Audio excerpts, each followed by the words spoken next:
Hello there, ladies and gentlemen. Welcome to a dark, rainy day on Life is Feudal MMO, Gordonland. We're on day 8. So, day 6 and day 7, there wasn't much to do really. Day 8 is going to be exactly the same because our trees are not done. So that is the reason why we haven't progressed beyond this point.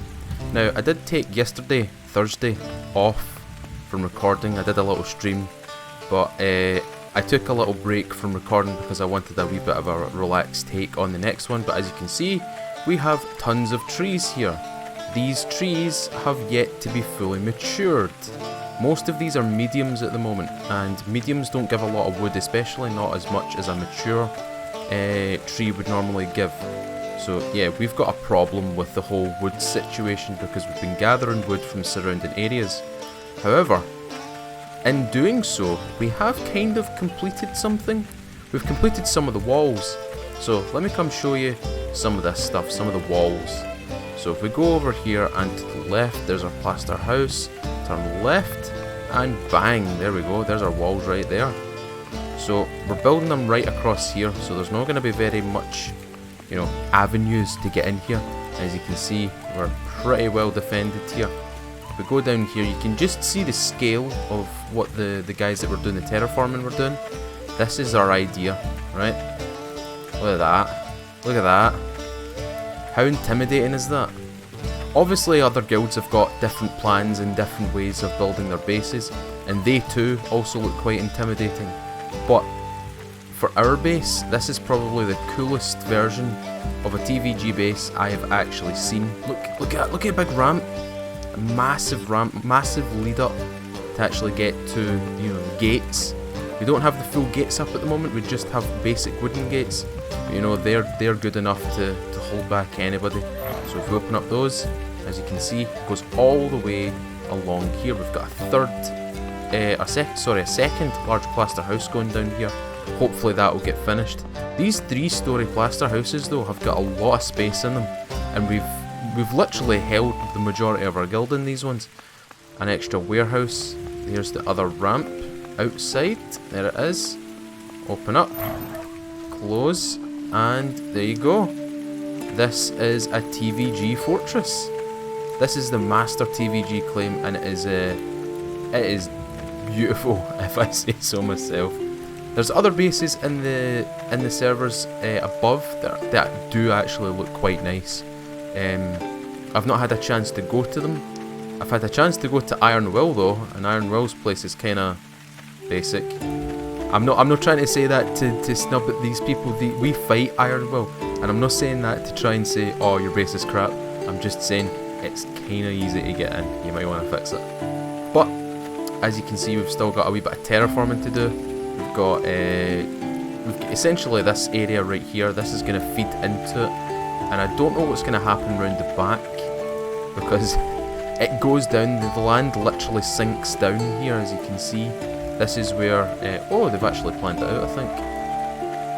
So yeah, we've actually planned out the walls behind here, so this is where it stops. Oh, what is that? I'm going to take a wild guess. That's high quality dirt. Look at that! 89 quality dirt. God damn, that's some high level stuff. Obviously it could be a little bit better, it could be 100, but we don't have 100. Hopefully we can actually grow out to 100, so just place down 100 quality water on it and pray to God that it gives us 100 quality. Anyway, yesterday I was actually busy gathering plant fibres, quality 61 to be specific, and what we're going to do is we're going to turn these into basic ass, simple cloth. We've got tons of them, so I'm just going to mass produce this, and I'm going to do a wee bit of talking because obviously there's not much to show at this point. We need to wait for the trees to grow in order to do things. And see, while I'm at it, I'm going to pop my skill booster. So I'm now getting 2,000 per simple cloth. I will need to change out my sewing kit though. But anyway, day 8 has been pretty boring, it's been pretty tame. You did see a few graves kicking about. Those were actually TVG members fighting each other. Those weren't enemies, or enemies with kills on us, or vice versa. we were actually testing out weapons. So we're learning to see, or we're teaching ourselves to read and understand what weapons do the most damage, which weapons are better suited for our classes, and you know, just to be proficient in what we use. At the moment, I still have my falchion. I also would like to carry a battle axe. Now, a lot of people in the arena have noticed that a lot more weapons are doing bone breaking damage to players, especially the battle axe and the war axe. Both weapons, if hit with a good blunt hit, are gonna crack your bones and they're gonna make you crippled, which means you're gonna be a sitting duck, especially if you get a broken leg. If they're smart enough to hit your leg and you get a broken leg, you will not be able to run far. Same with being hit in the head, it's going to be horrible.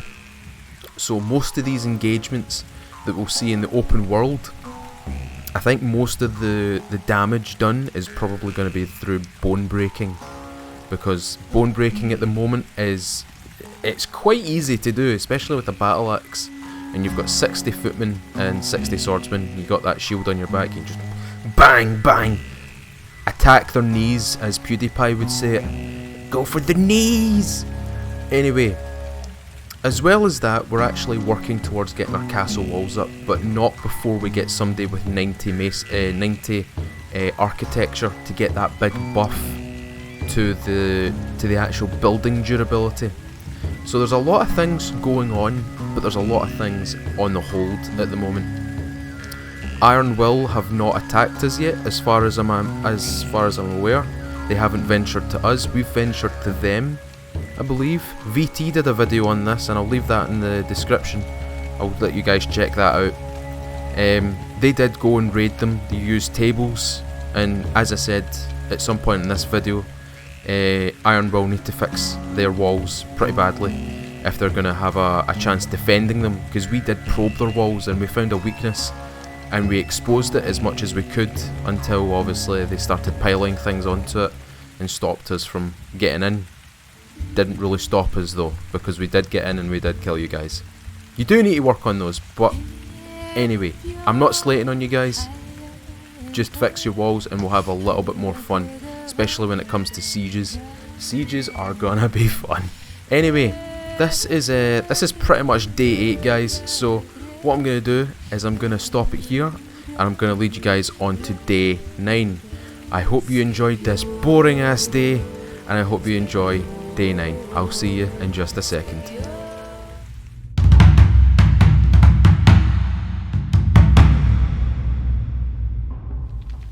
Hello there, ladies and gentlemen, welcome to day 9 on our adventures on Goldenland. So day 8 was kinda boring, I admit it was kinda boring, but day 9 should be filled with a few more interesting points. But before we do that, I need to praise the God, because I'm almost a good boy. Hey, I'm now at -4, good. Only a few more praise, 2 more praise and I'm down to 0, which means I will no longer take a huge skill loss hit. Anyway, you've probably noticed things have changed quite dramatically. Anyway, these are the walls. We're actually building up all these walls now. From day 8, we've actually expanded a little bit on building of walls. We've now got some, stairs that we can actually run across. We've started up here as well, which is basically the main confines of our base. We've got the centre of the base up there, which is going to be castle walls, which everybody knows. You've already seen the kind of plot, the kind of outline of the base so far. But over here, this is going to be another containment area. As you can clearly see, it's going to be layered with 3-storey plaster houses, more living areas. It's going to be a double thick wall, so trying to punch through this is going to be quite a difficult task, especially for a non-organised guild. Maybe an organised guild could punch through, but then you have to get over the terraforming and stuff like that. I'm also wearing a little bit of scale because we've had a little bit of a run-in with a few nasty players. Jackbox, let's tell a wee story about him. They've actually went north and unfortunately Buyan Tyr have decided to fight back against us. They came here to talk to us, not to this location but to an outpost location. And if you watch Jack's video, and I'm going to show you a little clip of it on this like right now. I'm going to show it right now. I'm also going to leave the link in the description. Have a little look at what we actually do. They do a little bit of talking and then they just resort to the old TVG ways and just, you know what, you're RPing, we're going to kill you. So he dies and, you know, then we declare war and then, you know, worst comes to worst. This happens, we get surrounded.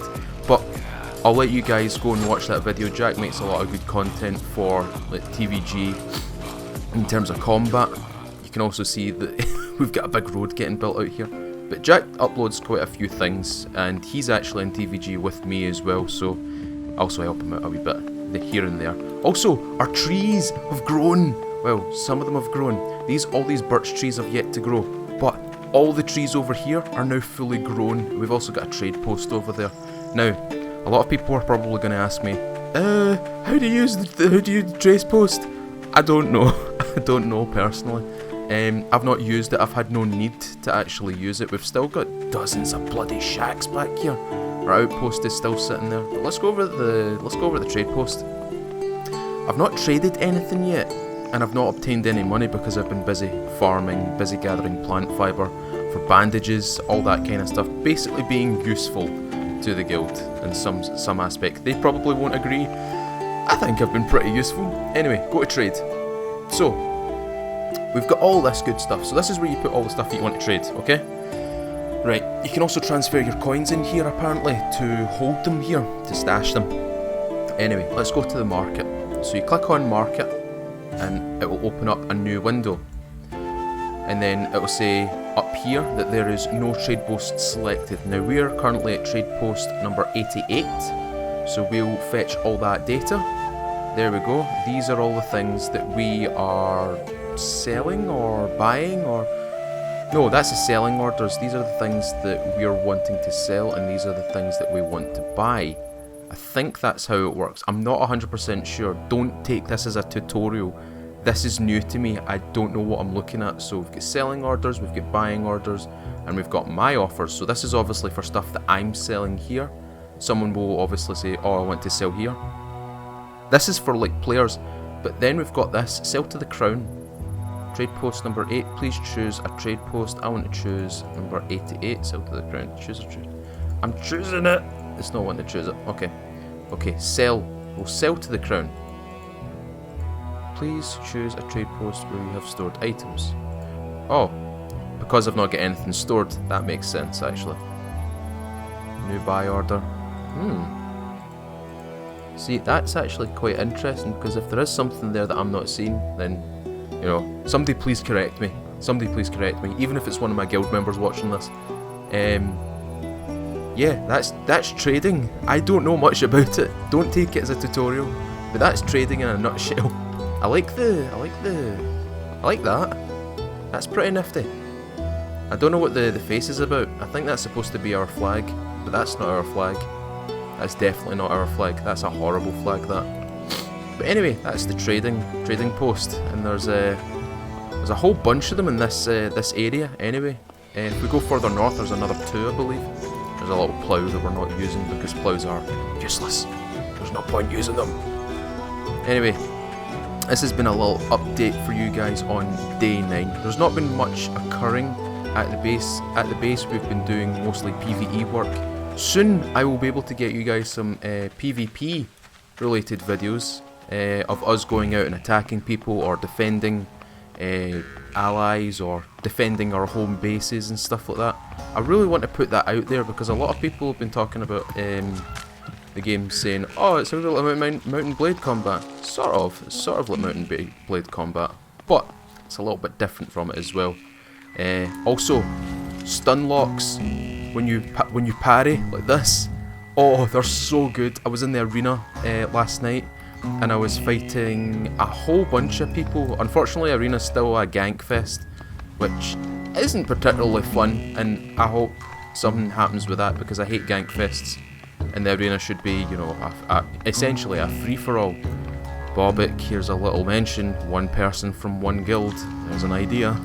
If they're vassalized, then knock that person out.